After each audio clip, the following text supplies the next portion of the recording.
বদলে যাচ্ছে ঢাকা চট্টগ্রাম মহাসড়ক। যানজটের আরেক নাম ঢাকা চট্টগ্রাম মহাসড়ক। ঈদের ছুটি সহ যে কোনো মৌসুমে এই সড়কে চলাচল করতে যাওয়া মানেই যানজটে নাকাল। তবে এবার আসছে সুখবর, এই মহাসড়কটি হতে যাচ্ছে 10 লেনে উন্নীত। কিন্তু কবে, জানাবো বিস্তারিত। চট্টগ্রাম পাহাড় ঘেরা অপরূপ এক নগরীর নাম। ঐতিহাসিকভাবেই বিশ্বের প্রসিদ্ধতম বন্দরগুলোর মধ্যে চট্টগ্রাম বন্দর অন্যতম। দেশের প্রধান বন্দর হিসেবে চট্টগ্রাম বন্দর শিল্প বাণিজ্যের প্রসারের পাশাপাশি দেশের অর্থনৈতিক উন্নয়নে গুরুত্বপূর্ণ অবদান রেখে চলেছে। শুধু ব্যবসা বাণিজ্যের ক্ষেত্রে নয়, এ অঞ্চলের সভ্যতার ক্রমবিকাশের এ বন্দরের বিশেষ ভূমিকাও রয়েছে। 1887 সালে চট্টগ্রাম বন্দর আনুষ্ঠানিকভাবে যাত্রা শুরু করে। বাংলাদেশের বৈদেশিক বাণিজ্যের 90% ঢাকা চট্টগ্রাম মহাসড়কের ওপর নির্ভরশীল। দেশের প্রধানতম এই বন্দরে যাতায়াত সহজ করতে ঢাকা চট্টগ্রাম মহাসড়কটি বর্তমানে 4 লেনের রয়েছে, যার কারণে যানজটে নাকাল হচ্ছে এই পথের যাতায়াতকারীরা। সড়ক ও জনপথ বিভাগের জরিপ বলছে, শুধু যানজটের কারণে এই সড়কে প্রতিদিন 85 কোটি টাকার শ্রমঘণ্টা বা জ্বালানি অপচয় হচ্ছে। 2019 সালে এই মহাসড়ক ব্যবহার করে প্রতিদিন চলাচল করত প্রায় 35,000 যানবাহন। 2024 সালে তা বেড়ে দাঁড়িয়েছিল 46,000-এ। মাত্র 5 বছর পর এই সংখ্যা 70 থেকে 80,000-এ উন্নীত হবে বলে সমীক্ষায় উল্লেখ করা হয়েছে। বিশ্বের দীর্ঘতম সমুদ্র সৈকত কক্সবাজার আর 3 পার্বত্য জেলার কারণে মহাসড়কটি একই সঙ্গে দেশের প্রধান পর্যটন করিডোরও।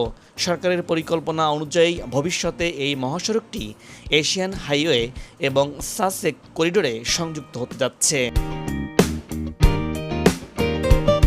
এর আগে এই মহাসড়কটি যখন 4 লেনে উন্নীত করা হয়, তখন এই মহাসড়কটিতে 23টি সেতু, 242টি কালভার্ট, 3টি রেলওয়ে ওভারপাস, 14টি সড়ক বাইপাস, 2টি আন্ডারপাস, 34টি স্টিল ফুট ওভারব্রিজ এবং 61টি বাস বে নির্মাণ করা হয়েছে।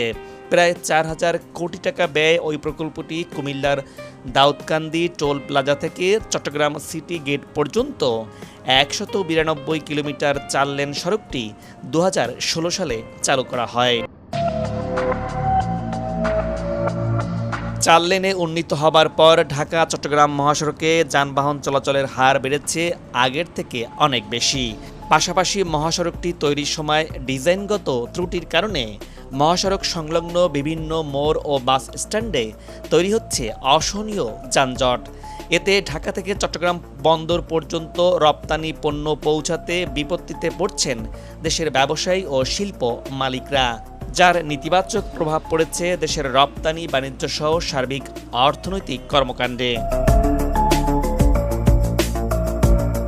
এবার নতুন সরকারের সড়ক পরিবহন ও সেতু মন্ত্রী শেখ রবিউল আলম ঢাকা চট্টগ্রাম মহাসড়কটিকে 8 লেন নয়, বরং 10 লেনে উন্নীত করার ঘোষণা দিয়েছেন। নির্মাণ পরবর্তী 15 বছর যেন ঢাকা চট্টগ্রাম মহাসড়ককে আর কোনো কাজ করতে না হয়, সে লক্ষ্যেই পরিকল্পনা গ্রহণ করা হচ্ছে। সড়ক ও জনপথ অধিদপ্তরের সূত্র থেকে জানা গেছে, 250 কিলোমিটার দীর্ঘ মহাসড়কের ডান দিকে প্রায় 90% জমির মালিক সড়ক ও জনপথ বিভাগ। তবে আরও কিছু জমি অধিগ্রহণ এবং আধুনিক সুযোগ সুবিধা সন্নিবেশ করা হবে এই প্রকল্পটিতে। 2016 সালে সড়কটি 4 লেনে উন্নীত করতে ব্যয় হয়েছিল 3,800 কোটি টাকা, কিন্তু এখন ব্যয় ধরা হয়েছে অন্তত 16 গুণ বেশি। জমি উন্নয়ন, উড়াল interchange, multilevel crossing, electronic toll system, উন্নতমানের সিসি ক্যামেরা, সড়কের নিরাপত্তা, পণ্যবাহী গাড়ির জন্য স্টেশন এবং জরুরি লেন নির্মাণ প্রকল্পটির খরচ বাড়িয়ে দিয়েছে। সওজের সূত্র থেকে জানা গেছে, 10 লেনের প্রকল্পটিতে 6 লেনের অ্যাক্সেস কন্ট্রোল হাইওয়ে থাকছে। পাশাপাশি দুই পাশে 2 লেনের সার্ভিস রোড নির্মাণ করা হবে। হাইওয়েতে প্রবেশ করতে হলে টোল পরিশোধ করতে হবে। এর উভয় পাশের 2 লেন করে 4 লেনে সব ধরনের যানবাহন নির্বিঘ্নে চলাচল করতে পারবে। এছাড়া মহাসড়কে 6টি মাল্টিলেভেল উড়াল ক্রসিং এবং 20টির বেশি ফ্লাইওভার ইন্টারচেঞ্জ নির্মাণ করা হবে।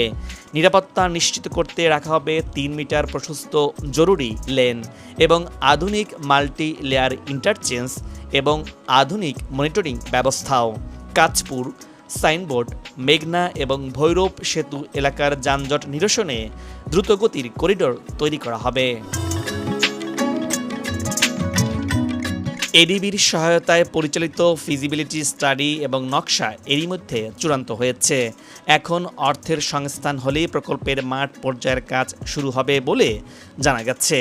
প্রকল্পের এক কর্মকর্তার সূত্রে থেকে জানা গেছে, প্রকল্পের প্রয়োজনীয় অর্থের সংস্থান করতে সরকারের পক্ষ থেকে এডিবি, বিশ্বব্যাংক, এআইআইবি, জাইকা সহ বিভিন্ন বহুজাতিক সংস্থার সাথে যোগাযোগ ও আলোচনা চলছে। তবে কারা প্রকল্পটিতে অর্থায়ন করবে তা এখনও নিশ্চিত হয়নি। সড়ক পরিবহন ও সেতু মন্ত্রী শেখ রবিউল আলম সংসদে জানিয়েছেন, ঢাকা চট্টগ্রাম মহাসড়কের উন্নয়ন এবং পাদুয়া বাজার এলাকার যানজট নিরসনকল্পে কিছু পদক্ষেপ নেওয়া হবে। বাজেটের মধ্য থেকে সমন্বয় করে এখানকার যে ওভারপাস আছে সেটা সম্প্রসারণ করার জন্য ইতোমধ্যে নকশা প্রণয়ন করা হয়েছে। মহাসড়কটিতে 10 লেনে উন্নীত করার একটি প্রকল্পে ইতোমধ্যে সম্ভাব্যতা যাচাই চলমান রয়েছে। আরও 3টি আন্ডারপাস নির্মাণের পরিকল্পনা ওই সম্ভাব্যতা যাচাইয়ের মধ্যে রয়েছে। পাদুয়া বাজারে যে ইউলুপের কথা বলা হচ্ছে সেটিকে আবার ইন্টারসেকশন যেভাবে আছে তার অধীনে আরও 2টি আন্ডারপাস নির্মাণ করা হবে। ফলে 5টি আন্ডারপাস ওই অঞ্চলে নির্মাণের পরিকল্পনা ইতোমধ্যে সরকার গ্রহণ করেছে। দ্রুততম সময়ের মধ্যে বিশদ নকশা প্রণয়নের কাজ চলছে। ডিপিপি উপস্থাপন করে যে সমস্যাটা রয়েছে তা সমাধান করতে ইতোমধ্যে পদক্ষেপ গ্রহণ করা হয়েছে বলে জানিয়েছেন সড়কমন্ত্রী। নতুন প্রকল্পের আওতায় নারায়ণগঞ্জের মদনপুর, কুমিল্লা, চট্টগ্রামের বাড়িয়ারহাট থেকে সিটি গেট পর্যন্ত যেসব স্থানে যানজট তৈরি হতে পারে সেসব স্থানে ওভারপাস করে দেওয়া হবে। যেসব স্থানে সড়ক বাঁকা সেগুলো সোজা করা হবে। এটি সরকারের অগ্রাধিকার ভিত্তিক একটি প্রকল্প। প্রকল্পটিতে অর্থায়নে অনেক উন্নয়ন সহযোগী সংস্থা আগ্রহ দেখিয়েছে। সড়ক পরিবহন ও মহাসড়ক বিভাগের সূত্র মতে ঢাকার যাত্রাবাড়ি থেকে চট্টগ্রামের সিটি গেট পর্যন্ত 232 কিলোমিটার মহাসড়কটি 10 লেনে উন্নীত হবে। আলাদা 3টি প্রকল্পের মাধ্যমে প্রশস্ত করা হবে এই মহাসড়কটিকে। এর মধ্যে একটি প্রকল্প বাস্তবায়িত হবে বৃহত্তর ঢাকা অংশের 3টি জেলা ঢাকা, নারায়ণগঞ্জ এবং মুন্সিগঞ্জকে কেন্দ্র করে। এই অংশে সড়কের দৈর্ঘ্য 38 কিলোমিটার। আরেকটি প্রকল্প হবে বৃহত্তর কুমিল্লা অংশের 2টি জেলায় কুমিল্লা এবং ফেনী কেন্দ্রিক। এ অংশে সড়কের দৈর্ঘ্য 125 কিলোমিটার। তৃতীয় অংশ হিসেবে বাস্তবায়িত হবে ফেনী থেকে চট্টগ্রামের সিটি গেট পর্যন্ত। প্রকল্পটি শুধু একটি মহাসড়কই হবে না, এটা বাস্তবায়িত হলে দেশের অর্থনীতির চেহারাও পুরো পাল্টে যাবে। এই মহাসড়ক দেশের জিডিপি 1 থেকে 1.3% পর্যন্ত বৃদ্ধি করবে। চট্টগ্রাম বন্দর, বে টার্মিনাল, মাতারবাড়ি গভীর সমুদ্র বন্দর, মাতারবাড়ি বিদ্যুৎ কেন্দ্র, মিরসরাই শিল্পাঞ্চলে যোগাযোগের ক্ষেত্রে এই মহাসড়ক বৈপ্লবিক পরিবর্তন আনবে। ঢাকা থেকে 10 লেন করে দ্রুত সময়ে চট্টগ্রাম পর্যন্ত যাওয়া গেল। এবার ঢাকা থেকে যারা সরাসরি কক্সবাজার যাবেন তাদের অবস্থা কি হবে? তাদের দুর্ভোগও লাঘব করতে যাচ্ছে বর্তমান সরকার। এবার দেশের অন্যতম গুরুত্বপূর্ণ যোগাযোগ পথ চট্টগ্রাম কক্সবাজার মহাসড়ক 4 লেনে উন্নীত করা হবে। আর এমনটাই ঘোষণা দিয়েছেন সড়ক মন্ত্রী। দক্ষিণ চট্টগ্রামের মানুষের বহুদিনের স্বপ্ন অবশেষে বাস্তবতার পথে। বলা যায় দেশের পূর্বাঞ্চলীয় মহাসড়ক আমূলভাবে বদলে যাচ্ছে। এবার একটানে ঢাকা টু কক্সবাজার। কক্সবাজার বিশ্বের দীর্ঘতম বালুকাময় এই পর্যটন জেলায় সারা বছরই দেশি বিদেশি পর্যটকদের আনাগোনা থাকে। চট্টগ্রাম কক্সবাজার মহাসড়ক দেশের একটি অত্যন্ত গুরুত্বপূর্ণ জাতীয় মহাসড়ক। হাইওয়ে ইমপ্রুভমেন্ট প্রজেক্ট পেজ 1 এর আওতায় 4 লেনে প্রশস্তকরণের প্রকল্প ডিপিপি অনুমোদন পেয়েছে এবং 2029 সালের মধ্যে এ অংশের কাজ শেষ হবে এমন লক্ষ্য নির্ধারণ করা হয়েছে। মহাসড়ককে আধুনিক, দ্রুতগামী ও নিরাপদ করতে ধাপে ধাপে বাস্তবায়ন করা হচ্ছে একটি বৃহৎ মেগা প্রকল্প।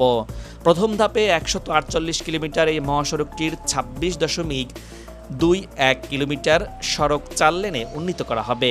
এর মধ্যে 2.6 কিলোমিটার ফ্লাইওভার থাকছে।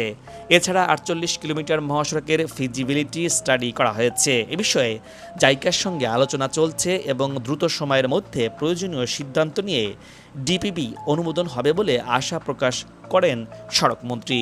প্রকল্পটি 2029 সালের মধ্যে শেষ হবে বলে নির্ধারণ করা হয়েছে। আধুনিক ডিজাইন ও আন্তর্জাতিক মানের নিরাপত্তা ব্যবস্থা থাকবে এই মহাসড়কে। দুর্ঘটনাপ্রবণ এলাকাগুলোতে বিশেষ সুরক্ষা ব্যবস্থা এবং দ্রুত গতির ও ভারী যানবাহনের জন্য আলাদা সুবিধা থাকছে। দীর্ঘ প্রায় 148 কিলোমিটার এই মহাসড়কটি দেশের অন্যতম ব্যস্ত হলেও বাস্তব চিত্র একেবারে ভিন্ন। অধিকাংশ অংশ এখনও সরু এবং 2 লেন সামান্য চাপেই তৈরি হয় দীর্ঘ যানজট। ওভারটেকিং করতে গিয়ে ঘটে মুখোমুখি সংঘর্ষের ঘটনা। বাঁক, বাজার ও জনবসতিপূর্ণ এলাকায় নিয়ন্ত্রণহীন গতি, প্রতিনিয়ত ঘটছে প্রাণঘাতী দুর্ঘটনা। বিশেষ করে ছুটির দিন বা পর্যটন মৌসুমে কক্সবাজারগামী গাড়ির চাপ কয়েক গুণ বেড়ে যায়। তখন এই মহাসড়ক পরিণত হয় এক প্রকার ধৈর্যের পরীক্ষাগারে। 2013 থেকে 2015 সালে একটি সুইডিশ কনসালটেন্ট প্রতিষ্ঠান প্রথম এই সড়ক 4 লেনে উন্নীত করার সম্ভাব্যতা যাচাই করে। তখন ব্যয় ধরা হয়েছিল প্রায় 10,000 কোটি টাকা। এরপর একাধিকবার সমীক্ষা হলো, দৃশ্যমান অগ্রগতি হয়নি। চট্টগ্রাম কক্সবাজার মহাসড়কটি একটি দুর্ঘটনাপ্রবণ সড়ক।